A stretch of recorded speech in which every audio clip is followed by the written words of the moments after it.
नमस्कार, शाम के 6 बजने को है। हल्ला बोल में आप सभी का स्वागत है। आपके साथ मैं हूं चित्रा त्रिपाठी। असम और मिजोरम के बीच जिस तरह के हालात बने हुए हैं उसी पर हल्ला बोल में हम चर्चा करेंगे। लेकिन बड़ी खबर एक बार फिर से आपको बता देते हैं। बाबुल सुप्रियो ने राजनीति से संन्यास का ऐलान कर दिया है।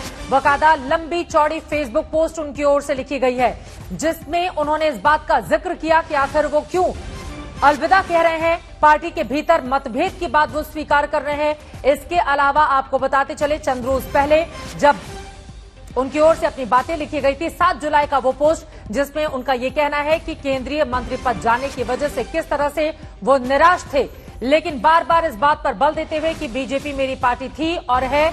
लेकिन बाबुल सुप्रियो आसनसोल से जो 2 बार के सांसद केंद्र में मंत्री रहे, उनको टॉलीगंज से बीजेपी ने इसी विधानसभा चुनाव में जो 2020 में हुआ है उसमें उतारा भी था। लेकिन इन सब के इतर 2021 के विधानसभा चुनाव में उनको उतारा भी था, लेकिन उसके बावजूद हार का सामना टॉलीगंज से उनको करना पड़ा है। फिलहाल तमाम बातों का जिक्र करते हुए बाबुल सुप्रियो ने राजनीति से अलविदा कह दिया है। संन्यास का ऐलान उनकी ओर से कर दिया गया है। पूर्व केंद्रीय मंत्री रहे, लेकिन जो नया मंत्रिमंडल गठन हुआ उसमें बाबुल सुप्रियो की कुर्सी चली गई, जिसके बाद से वो निराश चल रहे थे। इंद्रजीत कुंडू हमारे सहयोगी जुड़ चुके हैं ज्यादा जानकारी के साथ। इंद्रजीत, ये बात बिल्कुल साफ है कि केंद्रीय मंत्री पद गंवाने के बाद बहुत सारी चीजें थी जिसको लेकर बार बार वो अपनी बातों का जिक्र सोशल मीडिया के जरिए किया करते थे। लेकिन अगर स्पेसिफिक मैं आपसे जानना चाहूं, क्योंकि 2024 में लोकसभा के चुनाव है, वो चाहते तो 3 साल सांसद के पद पर बने रहते और उसके बाद चुनाव नहीं लड़ते अगला, लेकिन ठीक पहले उनका इस तरह से राजनीति को संन्यास ले लेना, राजनीति को अलविदा कह देना, इसके संकेत और संदेश क्या समझे जाएं? जी हाँ, बिल्कुल। पिछले कुछ हफ्तों से बाबुल सुप्रियो जिसे कहते हैं जो पब्लिक ग्लेयर है उससे दूर चले गए थे और उन्होंने उसका जिक्र भी किया है आज अपने फेसबुक पोस्ट में। हम देख रहे थे चुनाव से पहले और चुनाव के बाद पश्चिम बंगाल बीजेपी के जो अंदरूनी लड़ाई है वो बार बार बाहर आती हुई दिख रही थी। कहा जा रहा था कि दिलीप घोष का कुछ फॉलोअर्स है, एक लॉबी है। उसके साथ साथ बाबुल सुप्रियो जो खुद अपने आप जब केंद्र मंत्री बने और 2 बार के सांसद है, तो उनका एक रवैया था, उनकी एक अलग जगह बंगाल बीजेपी में था। और उसके साथ साथ अब जब शुभेंदु अधिकारी आ गए हैं और शुभेंदु अधिकारी को ऑपोजिशन का लीडर बनाया गया है और ज्यादातर देखा जा रहा है कि जितने सारे भी राजनीतिक कॉल्स है, डिसीजंस है पार्टी का, लग रहा है कि शुभेंदु अधिकारी से लिया जा रहा है। और केंद्र का जो केंद्र सरकार है, जो केंद्र नेतृत्व है बीजेपी का, वो भी बार बार शुभेंदु अधिकारी को प्रमोट कर रहे हैं, ये दिखाई दे रहा है। और इस एक सिचुएशन में जब बाबुल सुप्रियो को इस बार मंत्रित्व से हटाया गया, उनको रिजाइन करने के लिए कहा गया, जरूर उन्होंने उसको सही तरीके से नहीं लिया है।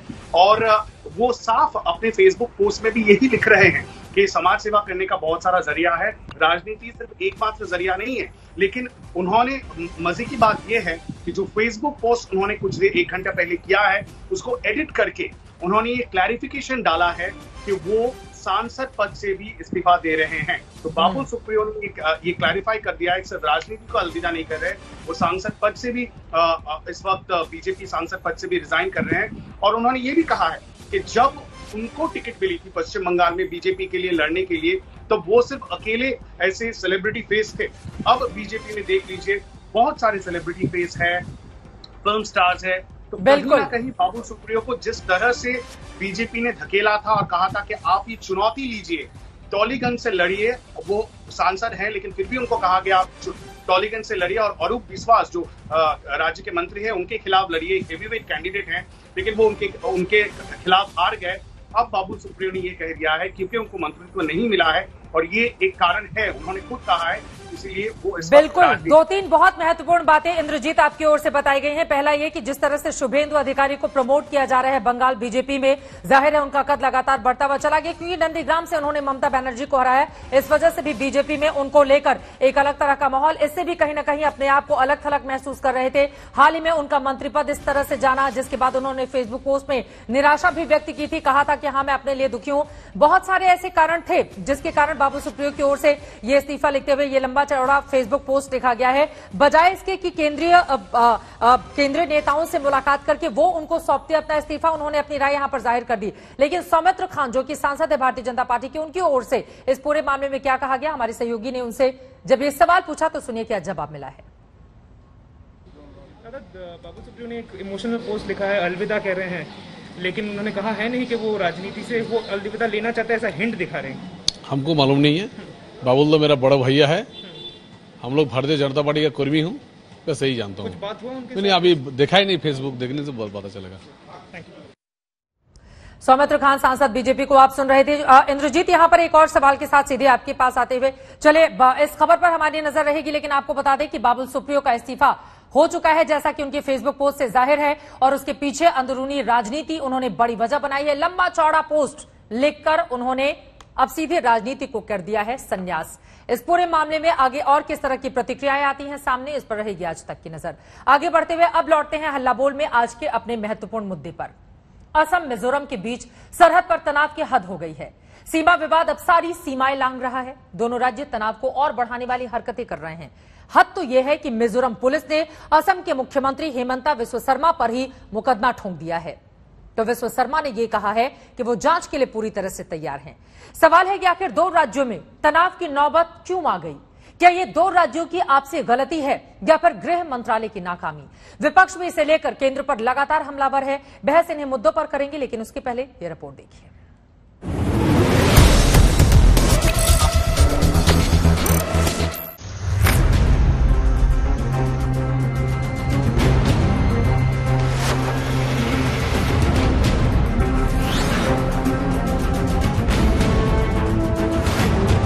मिजोरम असम बॉर्डर पर ऐसी मुस्तैदी है कि परिंदा भी पर न मार पाए। सीआरपीएफ ने कछार जिले के इस हिस्से को पूरी तरह कंट्रोल में ले लिया है। चप्पे चप्पे पर जवान तैनात हैं। आने जाने वाले हर वाहन पर नजर रखी जा रही है। असम के कछार जिले का यह वही लैलापुर थाना है जहां 26 जुलाई को दो राज्यों की पुलिस एक दूसरे के खून की प्यासी हो गई थी। दो राज्यों की पुलिस के बीच उस खूनी संघर्ष का अंजाम रहा असम पुलिस के 6 जवानों की शहादत।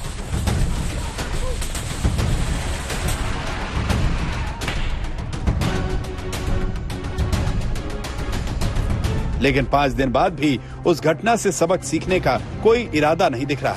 दो राज्य, दो सरकार, दो पुलिस एक दूसरे से हिसाब किताब बराबर करने में लगी हुई है। कैसे, इसकी वानगी आपको दिखाते हैं।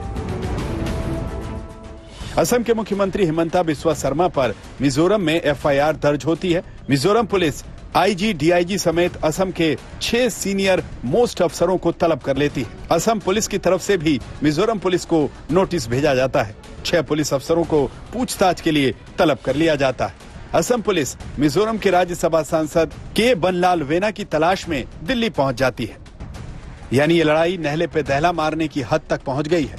एक राज्य एक्शन में आता है तो दूसरे का सुपर रिएक्शन शुरू हो जाता है।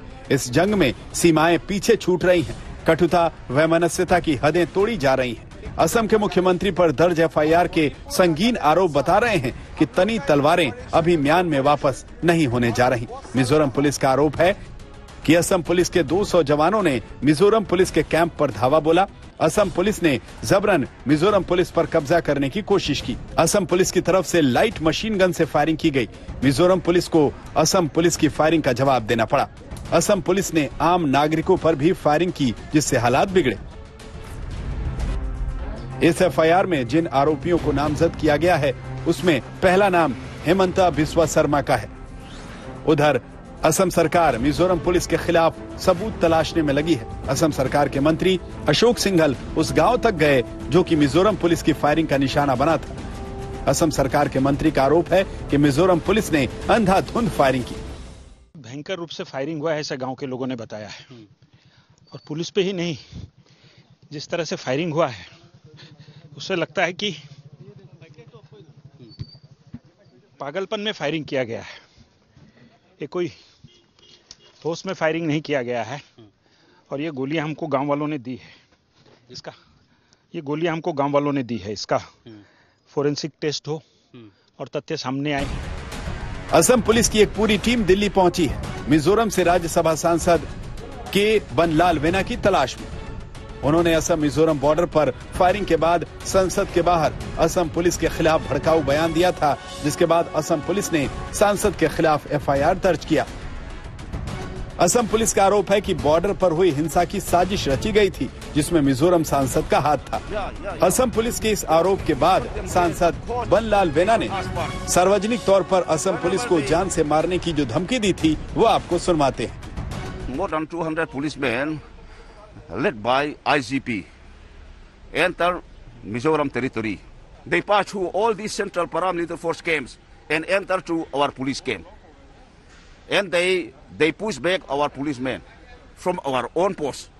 And after that, our government asked Assam government to leave this post peacefully. However, they don't want to leave our post, and they gave firing order first before we fire them. They are lucky that we don't kill them all. If they come again, we shall kill them all. दो राज्यों के रिश्तों में लगी आग में रोटियां हर तरफ से सेकी जा रही हैं, खासकर विपक्ष को मुद्दा मिल गया है। दुर्भाग्यपूर्ण बात है कि सरकार के बहुत ही अड़ियल रवैये की वजह से संसद नहीं चल रही, नहीं तो इतना गंभीर वाक्य कि दो प्रदेशों की पुलिस में आमने सामने फायरिंग हो और उसमें लोग मारे जाएं, ये संघीय ढांचे के लिए एक बहुत बड़ा खतरे की निशानी है। क्योंकि आसाम मिजोरम दोनों हमारे जिगर के टुकड़े हैं। अगर वहां ऐसी परिस्थिति पैदा होती है कि एक राज्य के मुख्यमंत्री पर दूसरा राज्य एफआईआर करे, एक राज्य के असम के लोग मिजोरम के अधिकारियों और वरिष्ठ नेताओं पर अगर एफआईआर कर रहे हैं ना, तो ये एफआईआर भारत की सोच पे है, भारत की संकल्पना पे है, जिसे हम आइडिया ऑफ इंडिया कहते हैं। कृपया पुराना वाला भारत लौटा दीजिए हमें आपका ये नया वाला नहीं चाहिए। दो राज्यों के बीच खून खराबा और वार पलटवार वाकई एक चिंता का विषय है, लेकिन शायद नतीजों की परवाह किसी को नहीं। सब अपना अपना दामन साफ दिखाने की कोशिश में लगे हैं। गुवाहाटी से हेमंत नाथ और कछार से आशुतोष मिश्रा के साथ आज तक ब्यूरो। इस देश में ऐसा पहली बार हो रहा है जब दो राज्य सरकारें एक दूसरे के खिलाफ इस तरह से तलवारें तानी खड़ी हुई हैं। डर और दहशत का माहौल इस वक्त दोनों ही तरफ बॉर्डर पर दिखाई दे रहा है। सवाल यह है कि 5 दिन गुजर जाने के बावजूद अभी तक कोई हल ऐसा क्यों नहीं निकल पाया है। इसी पर चर्चा करने के लिए कई खास मेहमान जुड़ चुके हैं। शांति वहां पर कैसे कायम की जाए, डॉक्टर राजदीप रॉय जो कि एमपी हैं लोकसभा के भारतीय जनता पार्टी सिलचर असम से हमारे साथ इस वक्त मौजूद हैं। सुप्रिया श्रीनेत कांग्रेस पार्टी के स्पोक्स पर्सन हमारे साथ जुड़ चुके हैं। रजत सेठी हमारे साथ जुड़ चुके हैं, आप ऑथर हैं, पॉलिटिकल एनालिस्ट हैं और साथ ही प्रिंसिपल एडवाइजर हैं आप मणिपुर सीएम के। हमारे साथ मौजूद हैं जहरुल इस्लाम साहब जो कि स्पोक्स पर्सन है AIUDF के, और साथ ही कौशिक डेका हमारे साथ मौजूद हैं, deputy editor India today magazine के। लेकिन सबसे पहले आपसे ही शुरुआत करते हुए, चूंकि बहुत महत्वपूर्ण हो जाता है ये सवाल, डॉक्टर राजदीप रॉय साहब, एक दूसरे के खिलाफ जिस तरह से तलवारें ताने आप दोनों ही लोग, चाहे मिजोरम की सरकार हो या फिर असम की सरकार हो, अब तो आपके मुख्यमंत्री के खिलाफ एफआईआर तक दर्ज हो गई है, कई गंभीर आरोप उनके खिलाफ लगाए गए हैं। हालात सामान्य कब होंगे, इस तरह की स्थिति क्यों पैदा हो गई, कौन है इसके लिए जिम्मेदार? डॉक्टर राजदीप।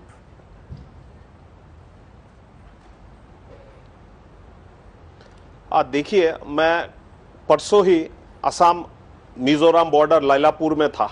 मैंने वहां का गांव का लोगों से बात करके आया। वहां पे जो हालात पैदा हुए हैं पिछले 15 महीने से, विशेष करके अप्रैल 2020 से, मैंने खुद देखा है। कोई बात नहीं था, अचानक मिजोरम की पुलिस कुछ गांवों में जाके जहां पे मिजो लोग बसते थे वहां पे आके कब्जा करके इनका जो फ्रंट पोस्ट था, जो बॉर्डर पोस्ट था, वो बॉर्डर पोस्ट को करीब 2.5 से 3 किलोमीटर असम की तरफ ले आए।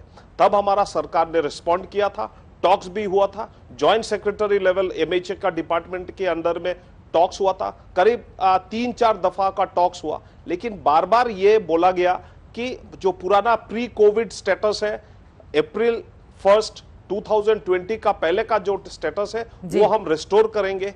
दिल्ली में चीफ सेक्रेटरी और DGP को बुलाए गए। असम की चीफ सेक्रेटरी और DGP तब आए, मैं 1 साल 1.5 साल पहले की बात कर रहा हूं। आके वो मेमोरेंडम ऑफ अंडरस्टैंडिंग में ये लोग ने साइन किया, साइन करके चले गए। लेकिन मिजोरम की तरफ से जो लोग गए थे, चीफ सेक्रेटरी और DGP ने, they did not sign and they came back to Mizoram. और ये चलता रहा, ये तनाव पिछले 15 महीना से चल रहा है। और अचानक ये कुछ दिन पहले जब वहां पे सिलचर के डीसी और एसपी बात करने के लिए गए थे, कोलासिब का डीसी और एसपी ने, तो पीछे की तरफ से जो सिविलियन और मिजोरम पुलिस थे, जो सिविलियन के हाथ में ये लोग सोफिस्टिकेटेड एलएमजीज थे, आपने बुलेट्स अपना चैनल पे आपने दिखाया है, तो जो गोली हमारे एसपी निंबलकर साहब की लगे हैं, उनका थाई और बटक्स के बीच में पीछे की तरफ से लगे। लेकिन जो आरोप आप लगा रहे हैं, मिजोरम का यही आरोप है, उसका ये कहना है कि 200 पुलिसकर्मी अचानक से हमारे क्षेत्र में आ जाते हैं सर। और इन सब के इतर विवाद तो देखिए 49 साल पुराना है। आप ये कह रहे हैं कि 2020 से इस तरह के हालात बने, लेकिन शांति कब कायम होगी? शांति कब कायम होगी, ये तो आपकी जिम्मेदारी है ना। डर और दहशत के मारे वहां पर लोगों का बुरा हाल है, बंकर बनाए जा रहे हैं दूसरी तरफ सीमा पर। नहीं, सुन लीजिए, मेरे को थोड़ा देर के लिए बोलने के मौका दीजिए। शांति कायम करने के लिए जब भी पहल होता है सेंटर की तरफ से, स्टेट बॉर्डर आप देख लीजिए, ये स्टेट का इशू नहीं है, ये कॉन्करेंट सब्जेक्ट है जिसमें सेंटर और स्टेट दोनों का शेयर रहेगा। और आपस में दो स्टेट मिलकर बैठ के अगर बात कर सकता है, कॉन्सेंसस होता है तो अच्छा है, अगर नहीं होता है तो सेंटर इंटरवीन करता है। ये ऐसा ही एक सब्जेक्ट है जो कॉन्करेंट है। सेंटर ने हमको जब भी बुलाया, हम आया, आके बात किया, हमारी तरफ से जो जो पहल करना था हमने किया। लेकिन अब भी देखिए, परसों 2 दिन पहले लेटर साइन हुए हैं, साइन होने का बाद भी आज भी देखिए जो डिस्प्यूटेड टेरिटरी है, हमने सीआरपीएफ को हैंडओवर कर दिया, मिजोरम पुलिस ने सीआरपीएफ को अभी तक हैंडओवर नहीं किया। हमने थोड़ा देर पहले एक वीडियो क्लिप मिला, हम उसको आगे भी ट्वीट करेंगे। And you look at the arrogance of the officers of Mizoram police and Mizoram administration. इनको देखिए, बोलने का बाद सेंटर से बोलने का बावजूद भी they are not in a position to vacate those post. Tweet करने से क्या हो जाएगा सर? मिल बैठकर समाधान की ओर आप लोग आगे क्यों नहीं बढ़ते हैं? करने के लिए दोनों साइड, प्रदेश की जनता ने आप दोनों ही सरकारों को चुना है और वहां पर कोई विरोधी दल की सरकार नहीं है कि आप एक दूसरे से बात नहीं कर सकते हैं। दोनों ही जगह एनडीए जी को पूछिए, जोरामथंगा जी को पूछिए, जो अमित भाई ने जब बुलाया था वो कुछ दिन पहले आए क्यों नहीं दिल्ली में? दिल्ली में क्यों नहीं आए जोरामथंगा जी? हमारे मुख्यमंत्री जाने के लिए तैयार है। और एक बात आपने बोला है, सरकार को तो बीजेपी का समर्थन है ना सर, तो आप लोग मिल बैठकर इस मसले को सुलझा सकते हैं। वो आसाम में है, ये तो वेंजेंसफुल केस है। ठीक है। सुप्रिया श्रीनीत वो कह रहे हैं कि चूंकि मामला 49 साल पुराना है, इसको मिल बैठकर ही सुलझाना होगा और उसके लिए राज्य सरकार की कोशिश पूरी तरह से जारी है। मैं एक्चुअली आपके व्यूअर्स के माध्यम से व्यूअर्स से एक सवाल पूछना चाहती हूँ। अपनी आंखें बंद करिए और सोचिए क्या क्या हो रहा है। सर बीच में मत बोलिए, ठीक है, बीच में मत बोलिए सर। आप इतनी देर बोले, सब लोग चुप रहे ना, थोड़ी देर आप चुप रहिए अब। ठीक है, शांत है। आप एक बार अपनी आंख बंद करिए चित्रा जी और सोचिए क्या हो रहा है। गोलीबारी हो रही है दोनों तरफ से, 6 पुलिस अधिकारियों की हत्या हो जाती है, कुछ गंभीर रूप से घायल हो जाते हैं। सूबे के मुख्यमंत्री दोनों एक दूसरे पर गाली गलौज कर रहे हैं। एफआईआर हो रहा है और एफआईआर क्या है? नामजद एफआईआर, अटेम्प्ट टू मर्डर और मर्डर के एफआईआर हो रहे हैं 2 सूबों से। दोनों सूबों में भाजपा की सरकार है, एक में एलआई है, एक में खुद की सरकार है। सोचिए, ये इंटरनेशनल बॉर्डर नहीं है, ये देश के 2 राज्यों के बीच में विवाद चल रहा है।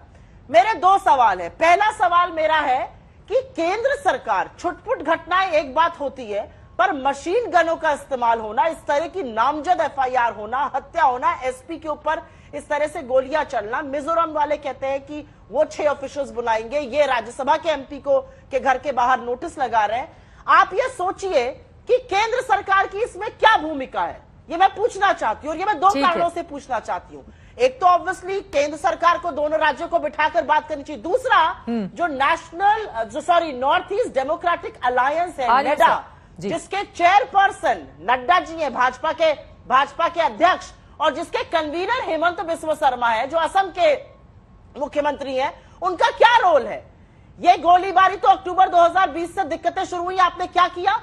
24 और 25 तारीख को वहां पर गृह मंत्री अमित शाह थे, उनके आते ही 26 को ये कांड हो जाता है। ये किस तरह का, ये आंतरिक सुरक्षा के साथ इतना बड़ा खिलवाड़ है। अगर ये गृह युद्ध नहीं है तो ये क्या है?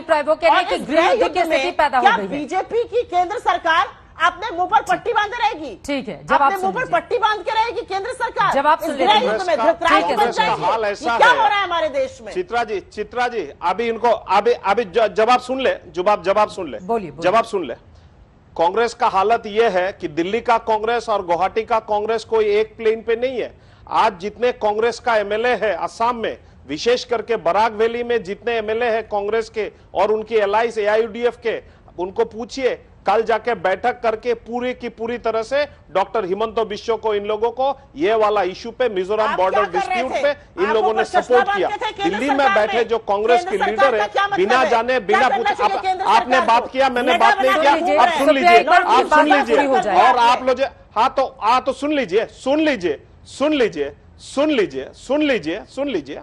केंद्र सरकार ने पिछले 1.5 साल में करीब 5 ऐसे मीटिंग किया जहां पे दोनों स्टेट का रिप्रेजेंटेटिव्स को बुलाया। अभी जिस दिन घटना हुआ उसका 24 घंटे के अंदर डीजीपी 2+2 का मीटिंग हो गया एंड 2+2 का मीटिंग का रिजोल्यूशन भी निकला, और रिजोल्यूशन निकलने का बाद बीजेपी हमारे जो असम की सरकार की तरफ से लैंड दे देने का, डिस्प्यूटेड एरिया दे देने का था, वो भी हैंडओवर कर दिया। अगर मिजोरम की तरफ से अगर हैंडओवर नहीं करता है, if the entire MOU becomes a one sided affair, एक तरफ से हम मानेंगे एमओयू को, दूसरा तरफ से एमओयू नहीं मानेंगे, ऐसा तो नहीं हो सकता है। और कांग्रेस, केंद्र सरकार क्या कर रहा है, मतलब केंद्र का सरकार एकदम पूरा के पूरे तरह से जो सिचुएशन आज है उस सिचुएशन पे वॉच किए हुए हैं।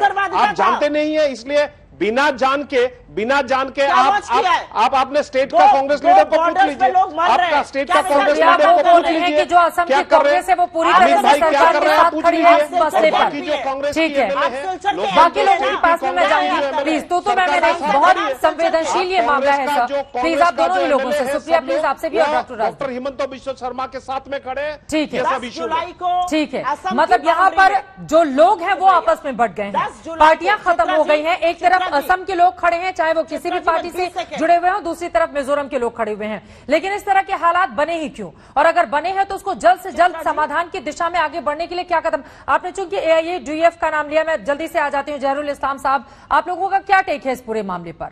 स्थिति इतनी खराब क्यों हुई, कौन है जिम्मेदार, समाधान कैसे निकलेगा?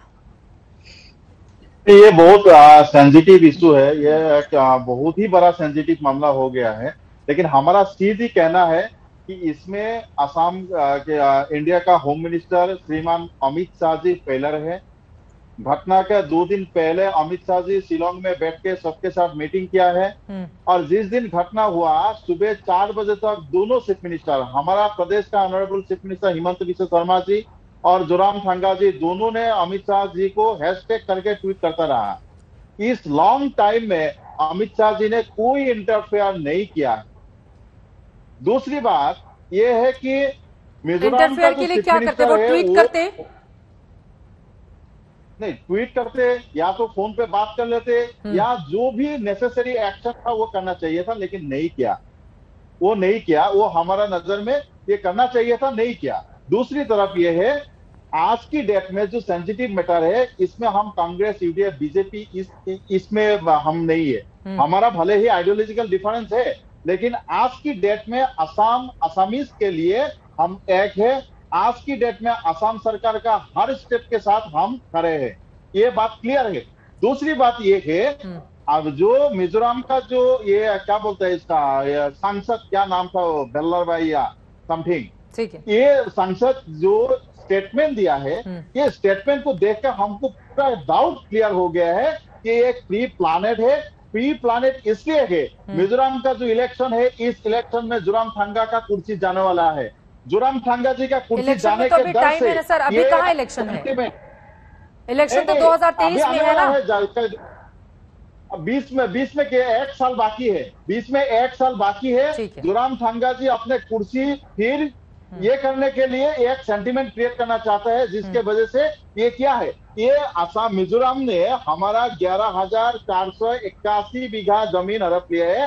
असम इलेक्शन से पहले मिजोरम वाले ने हमारे बॉर्डर पे, असम के बॉर्डर पे 4 स्कूल पे बम से उड़ा दिया है। और ये सांसद बात कर रहे, क्या कर रहे हैं, बोले अगर वो ज्यादा दोबारा आ जाएगा तो हम उसको पूरा ही मार देंगे, टेररिस्ट जैसा बात कर रहे हैं। डॉक्टर राजदीप रॉय, आप इसका जवाब दीजिएगा। ठीक है, रजत सेठी जी, मैं फौरन आपके पास भी आऊंगी, और हमारे साथ मेरे सहयोगी भी जुड़े हुए हैं। जो सियासत की सीमा रेखा है, इसने तमाम सरहदों को लांघ दिया है। इस मुद्दे को लेकर असम और मिजोरम के बीच जिस तरह की स्थिति बनी हुई है, सामान्य कब होगी, अपने आप में बड़ा सवाल है। देश के भीतर ही 2 राज्य अगर आपस में इस तरह से एक दूसरे के आमने सामने खड़े हो जाए, वहां पर पुलिस एक दूसरे के खिलाफ हो जाए, तो हालात सामान्य कैसे होंगे?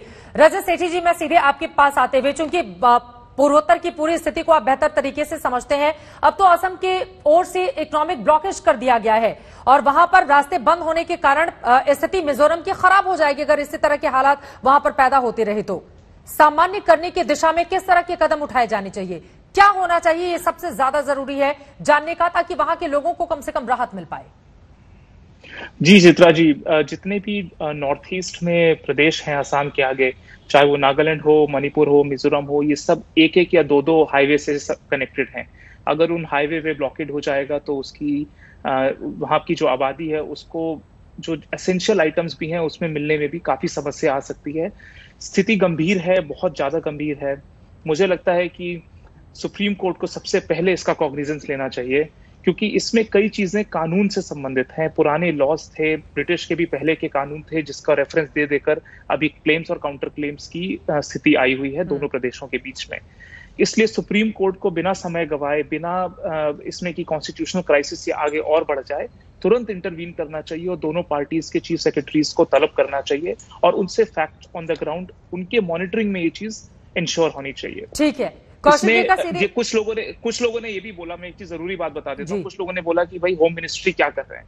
मैं आपको बता दूं, होम मिनिस्ट्री के जितने भी रिप्रेजेंटेटिव्स थे, पुरानी एनईसीज जितनी भी मीटिंग्स हुई है शिलोंग में, लगातार ये विषय उठाए और उसको सेटल करने के लिए कई राउंड्स ऑफ टॉक्स और डिस्कशंस भी हुए हैं। इसका ये सिंपल एक स्वीपिंग स्टेटमेंट, पॉलिटिकल स्टेटमेंट दे देना कि वो कुछ नहीं कर रहे हैं, तो ये बिल्कुल गलत है। इसमें हो रहा है, लेकिन चूंकि ये पेचीदगी सिर्फ सुप्रीम कोर्ट ही हल कर सकता है, तो मुझे ऐसा लगता है इसका कॉग्निजेंस तुरंत ले सुप्रीम कोर्ट, अन्यथा कोई ना कोई स्टेट इसको मूव करे इसके लिए पिटीशन, और इस पे एकदम अर्जेंटली हियरिंग होनी चाहिए। कौशिक डेका, सीधे आपका रुख करते हुए, क्या सुप्रीम कोर्ट ही अब आखिरी विकल्प है या राज्य और केंद्र सरकार की ओर से, चूंकि लगातार आप वहां से रिपोर्टिंग कर रहे हैं, वहां पर कम से कम बीच का रास्ता कोई निकल पाए, इसके लिए कोशिशें की जा रही हैं? क्योंकि मिजोरम जहां पर बीजेपी सपोर्ट कर रही है उस सरकार को, असम में खुद इनकी मजबूत सरकार है, बीच का रास्ता अभी तक कोई निकला क्यों नहीं? क्योंकि 5 दिन बीत चुके हैं, मिजोरम में बंकर बनाए जा रहे हैं एक दूसरे पर। यहां पर मैं देख पा रही हूं मशीन गन से फायरिंग की तस्वीरें सामने आई हैं, जिस तरह के आरोप भी लगाए जा रहे हैं असम की ओर से लगातार। सुप्रीम कोर्ट एक हल हो सकता है, लेकिन मुझे नहीं लगता सिर्फ लीगल सोल्यूशन ही इसका ये मुद्दा सुलझा सकता है, क्योंकि देखिए ये दोनों स्टेट के लोगों के बीच भी लड़ाई है, वो जमीन को लेकर लड़ाई है, सिर्फ बॉर्डर की बात नहीं है। वहां पे जो लैंड यूसेज है, वहां पे एक फॉरेस्ट है, उस बड़े से फॉरेस्ट के यूसेज को लेके ये लड़ाई बड़ा हुआ है, क्योंकि पहले इतना ये क्राइसिस तो पहले से है, डिस्प्यूट, बॉर्डर डिस्प्यूट, लेकिन अब जो 2018 से वो बढ़ चुके हैं, क्योंकि वहां पे पॉपुलेशन इंक्रीज हुआ है और दोनों साइड से लैंड पे प्रेशर है।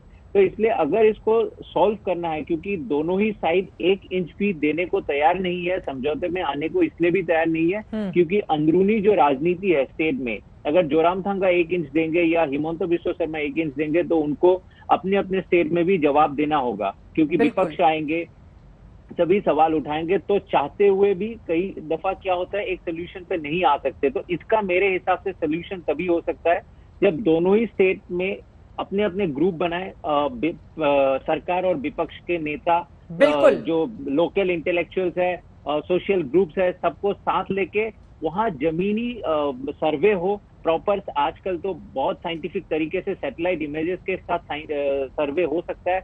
उसके बाद उस जगह के लोगों के जो स्टेक होल्डर्स है, बॉर्डर में जो लोग हैं, सबके साथ मिल बैठ के यूनियन होम मिनिस्ट्री को भी साथ में होना पड़ेगा, और किसी भी तरह का जबरदस्ती किए बिना सबको साथ लेके, मैं इसलिए बोल रहा हूं ताकि हर चीफ मिनिस्टर अपने घर में आके जवाब दे पाए कि जो सोल्यूशन हुआ वो उस स्टेट के भले के लिए हुआ। बिल्कुल, तो इस तरह का सोल्यूशन नहीं निकाला जाएगा तो नहीं होगा। और एक बात बता दूं, यूनियन होम मिनिस्ट्री ने एक अच्छी काम किया है कि एक कमेटी बनाया है जून में, जो वहां के सारे बॉर्डर डिस्प्यूट के डॉक्यूमेंटेशन कर रहे हैं और एक स्टडी कर रहे हैं, क्योंकि ये सिलसिला 1 या 2 दिन में हल नहीं हो सकता है।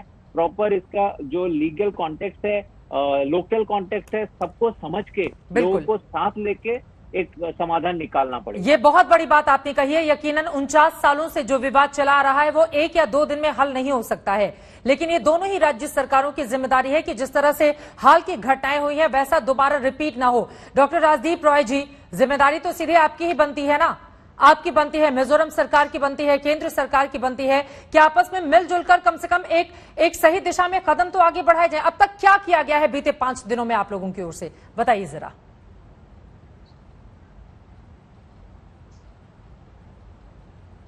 देखिए बीते हुए 5 दिन में 26 तारीख से आज 31 तारीख तक आपको पता है कि होम सेक्रेटरी भल्ला जी की अगुवाई में असम और मिजोरम की चीफ सेक्रेटरी और डीजीपी का 2+2 का मीटिंग हुआ है और 2+2 का मीटिंग का रिजोल्यूशन 3 पॉइंट रिजोल्यूशन हमारे सामने है और ये 3 पॉइंट रिजोल्यूशन 28 मॉर्निंग को रिजोल्यूशन साइन होने का 12 घंटा के अंदर असम पुलिस ने अपना जो disputed land along the 306 national highway Silchar to Aizawl national highway का बॉर्डर में जहां पे ये डिस्प्यूटेड लैंड है लाइलापुर वारंटी इलाका में, वहां पे जो डिस्प्यूटेड लैंड था वो असम का पुलिस ने उसको छोड़ दिया and handed it over to the DIG of CRPF.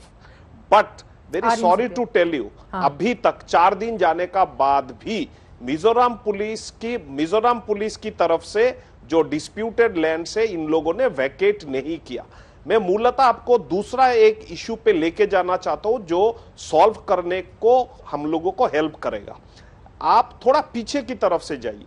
ये मिजोरम की तरफ से बार बार बोला जा रहा है कि 1873 का लुशाई हिल्स का मैप निकालिए, उस आधार पे हम लुशाई हिल्स का डिमार्केट करेंगे। आप देखिए लुशाई हिल्स का डिमार्केशन तब 1873 में ब्रिटिश लोगों ने सर्वे करके किया था, जो हालांकि बोलना नहीं चाहिए था कि दिल्ली में बैठ के लुशाई हिल्स का मैप इन लोगों ने ड्राइंग किया, उसको रिवैम्प किया 1933 पे। दोनों जो हुआ है वो 1947 का ब्रिटिश लोगों ने किया था, 1947 से पहले। तो 1947 में देश का भाग हो गया and Lushai hills and Khasi Jaintia hills are not contiguous. जैसे कि खासी जयंतिया और लुसाई हिल्स का बीच में kilometres and kilometres of Assam की लैंड है, जहां पे प्लेन्स के लोग, बांग्ला भाषी लोग, चाय बागान की लोग, हिंदी भाषी लोग, बहुत सारे और ट्राइबल जैसे मणिपुरी लोग हैं, वो लोग यहाँ पे बसते हैं। वो असम सदियों से वो असम का इलाका है। तो कोई अगर पुराना तथ्यों में किताबों में कोई लिखा मिले, जमीन का मामला यकीनन संवेदनशील होता है किसी भी राज्य के लिए, किसी भी राज्य के लिए। लेकिन अगर हालात इतने खराब हो जाएं तो मौजूदा सरकार की जिम्मेदारी भी बनती है। अगर पुलिस वाले इस तरह से मारे जाएं, आपके मुख्यमंत्री के खिलाफ मुकदमा कराए, मिजोरम पुलिस ने हत्या की कोशिश और साजिश का केस दर्ज हुआ है। सर समझ रहे हैं कि हालात कहां तक आप पहुंचे हैं? वो तो this is a game of vengeance. They are, ये लोग तो कर ही नहीं सकते, ये लोग केस कर ही नहीं सकते। जो एरिया ऑफ ऑकरेंस है, जो डिस्प्यूट जहां पे हुआ है वो असम का इलाका है, वहां पे मिजोरम पुलिस जाके कैसे केस करेगा? और हमारा चीफ मिनिस्टर ने अभी बोला भी है, अगर जो भी है लीगली कुछ एक्शन होना चाहिए, हम उसको आंसर करने के लिए तैयार। हम कौन सा डरते हैं? केस तो हम भी कर सकते हैं, हम भी जोरामथंगा की अगेंस्ट में केस कर सकते थे, हम लोगों ने नहीं किया। लेकिन हमने केस किया है राज्यसभा एमपी जिन्होंने एक स्टेटमेंट ऐसे दिया जिसका विरोध सिर्फ बीजेपी ने नहीं, भारतवर्ष के जितने political party including the Congress party has given a statement against Rajya Sabha MP of Mizoram. ठीक है, सुप्रिया श्रीनीत वो कह रहे हैं कि असम के मुख्यमंत्री तो हर तरह की जांच के लिए पूरी तरह से तैयार हैं, लेकिन निष्पक्ष होनी चाहिए जांच, इसके लिए निष्पक्ष जांच एजेंसी होनी चाहिए। बिल्कुल सही कह रहे हैं। असम के मुख्यमंत्री जो नॉर्थ ईस्ट डेमोक्रेटिक अलायंस है उसके कन्वीनर भी हैं, उसके चेयरपर्सन नड्डा साहब है जो भाजपा के अध्यक्ष हैं। तो जिम्मेदारी तो उनकी भी होती है कि क्यों ये घटक सब आपस में लड़ रहे हैं। जिम्मेदारी तो ये होनी चाहिए कि जब हेमंत बिस्वा शर्मा कहते हैं कि न्यूट्रल एजेंसी, तो न्यूट्रल एजेंसी मिजोरम और असम के बीच में किसकी होगी? केंद्र सरकार की भूमिका की वो बात करते हैं, हम इसको कैसे झुठला सकते हैं? आप ये सोचिए कि 10 तारीख को रॉय साहब, सुष्मिता देव जी जो नेत्री है वहां से कांग्रेस की, जो भूतपूर्व सांसद है सिलचर से जहां आप प्रतिनिधित्व करते हैं, उन्होंने बताया मुझे कि 10 तारीख को असम के बॉर्डर के अंदर सिलचर में एक बम विस्फोट हुआ था और इस चीज को दबाने की कोशिश हुई। वहां पर 24 और 25 तारीख को हमारे गृह मंत्री प्रेजेंट थे, उसके बाद 26 को ये हो जाता है। तो ये तो बहुत बड़ा सुरक्षा का मामला बन रहा है। मैं फिर से कहूंगी, इसमें केंद्र सरकार को बहुत भूमिका निभानी पड़ेगी। ये सिर्फ कोर्ट से और मिल बैठकर ऐसे नहीं होगा। रजत सेठी तो देखिए वो कह रहे हैं कि कोर्ट भी जाना पड़ेगा क्योंकि जमीन से जुड़ा हुआ बहुत बना के आपने बात करी। हाँ, वो तो बीजेपी से है नहीं रजत सेठी। हाँ, और उसके बाद डेका साहब ने क्या कहा? नहीं, बीजेपी की समर्थन में तो है ही, वो बीजेपी के समर्थक है, वो बीजेपी के साथ समर्थन में खड़े रहते हैं, उनकी बात में नहीं कर रहे। 1 second sir, I did not speak in between, उन्होंने I did not speak in between, रास्ता बनाने के लिए I did not speak in between, please give me a minute के लिए डिटोनेट किया। ठीक है कांग्रेस नहीं, you should speak on fact, तो यू शुड आपने नॉट उसको स्प्रेड डिनाई लाइज क्यों किया? You should not spread lies. आपने बॉम्ब उसको ब्लास्ट डिनाई नहीं हुआ क्यों 10 किया? तारीख को, प्लीज रास्ता बनाने के लिए, पहाड़ तोड़ने के लिए एक चित्रा मैं बोल लूं, आई did not speak in between. वो कह रहे हैं कि पहाड़ तोड़ने के लिए ब्लास्ट किया गया था, उसको बॉम्ब ब्लास्ट नहीं कहा जाए। I will not understand, you will keep quiet now. Supriya ji वो कह रहे हैं कि पहाड़ तोड़ने के लिए ब्लास्ट हुआ था। Denied in the first instance. मैंने हेमंत बिस्व शर्मा का इस पर स्टेटमेंट देखा, उन्होंने डिनाई किया इस बात को कि ऐसा कुछ भी नहीं हो सकता। जो करेक्ट थे वो इंफॉर्मेशन आप प्लेस कीजिए। आपकी इंटेलिजेंस फेलियर नहीं है ये, आपके 6 पुलिस कर्मियों की मौत हो जाती है, ये इंटेलिजेंस फेलियर नहीं है आपका। आपको शर्म नहीं आ रही है यहाँ पर आके मुझसे बहस कर रहे हैं आप और मिजोरम लड़ रहे हैं, ये डबल इंजन की सरकार है। प्लीज एक ही आप गलत बात कर रहे हैं यहाँ पर। आप मिजोरम में, मिजोरम और असम में डबल इंजन की सरकार है, क्या कर रही है? झुंझुना बजा रही है, क्या कर रहे हैं? आपका नेत्री लोग क्यों चुप थे? आपका नेता लोग क्यों चुप थे? आप दिल्ली में आके बोल रहे हैं असम में बम ब्लास्ट हुआ। आप बोलिए कहां पे? आपकी दिक्कत ये बात है, आप थोड़ा ध्यान आपकी दिक्कत की बात ये है कि चुनी हुई सरकार आपकी है, बदतमीजी आप करिएगा, सवाल आप हमसे पूछिएगा, आपसे कोई सवाल कभी नहीं पूछा जाएगा, किसी सवाल का तो जवाब देंगे, कहीं तो जवाबदेही करेंगे। अगर जवाबदेही नहीं करिएगा तो आप जानते नहीं है जो चीज आप जानते नहीं है उसी के आधार पर 75 साल बाद आजादी के आप बोल रहे हैं कि बम ब्लास्ट हो गया, कहां बम ब्लास्ट हुआ? चुप रहिए, किसने आप बम ब्लास्ट कराया? प्लीज एक एक करके थोड़ी सी मर्यादा अपनी बनाए रखेंगे। रजत सेठी जी कुछ कहना चाह रहे हैं सुप्रिया आपकी बात पर। ठीक है सर, ठीक है सर। सुप्रिया जी बहुत रिस्पेक्टफुली मैं बोलूंगा आपको। मैं सुप्रिया आ रही हूँ, फौरन उनकी 2 लाइन में बात हो जाए फिर आप ही जवाब दीजिएगा, ब्रेक के लिए जाना है। देखिए सुष्मिता देव जी पिछले 7 साल से दिल्ली में कैंप किए हुए बैठी हैं। सुष्मिता देव जी दिल्ली में 7 साल से बैठी, उनको क्या मालूम कि वहां क्या चल रहा है? राजदीप दास से पूछिए जो दिन रात वहां पे रहते हैं, उन्होंने बताया कि ये इन्फॉर्मेशन भी उनकी गलत थी, इसीलिए उनको ग्राउंड की राजनीति करनी चाहिए और कांग्रेस को ग्राउंड की राजनीति करनी चाहिए, तभी उनको समझ में आएगा इश्यूज क्या है। मैं आपको बताऊं ये विषय कांग्रेस और बीजेपी का नहीं है। अगर आप उस बाइनरी में फंस जाएंगे तो इसकी सीरियसनेस को रिजॉल्व नहीं किया जा सकता। ये आपकी भी सरकार रही है राजीव गांधी की, जिसने बॉम्ब किया था मिजोरम के अंदर। एकमात्र जगह जहां भारत के हिस्से भौगोलिक हिस्से के ऊपर बम किया तो राजीव गांधी थे। ये भी सत्य का हिस्सा है, लेकिन हर चीज को पर्सपेक्टिव में देखना चाहिए। इस चीज को भी थोड़ा सा सुप्रिया जी पर्सपेक्टिव में देखिए। ये विषय आपका हमारा सबका है, ये कांग्रेस और बीजेपी का विषय नहीं है। ठीक है, ठीक है सुप्रिया। जवाबदेही कहीं नहीं है, इनकी कहीं पर भी जवाबदेही नहीं होगी। इनसे कोई सवाल पूछ लो, जवाब कभी भी नहीं होगा भाजपा के पास। कभी इस पर आक्षेप, कभी उसका आक्षेप। क्या कर रहे थे हेमंत बिस्व शर्मा, बताइए मुझे। नड्डा के कन्वीनर थे, क्या कर रहे थे बताइए मुझे। असम और मिजोरम के बीच सियासत की सीमा रेखा सारी सरहदों को लांघ चुकी है। ऐसे में बड़ा सवाल यह है कि इन दोनों ही राज्यों के बीच जिस तरह से तलवारें तनी हुई हैं, शांति बहाल कब होगी, स्थिरता कब आएगी और ये जो सीमा विवाद है ये खत्म कब होगा।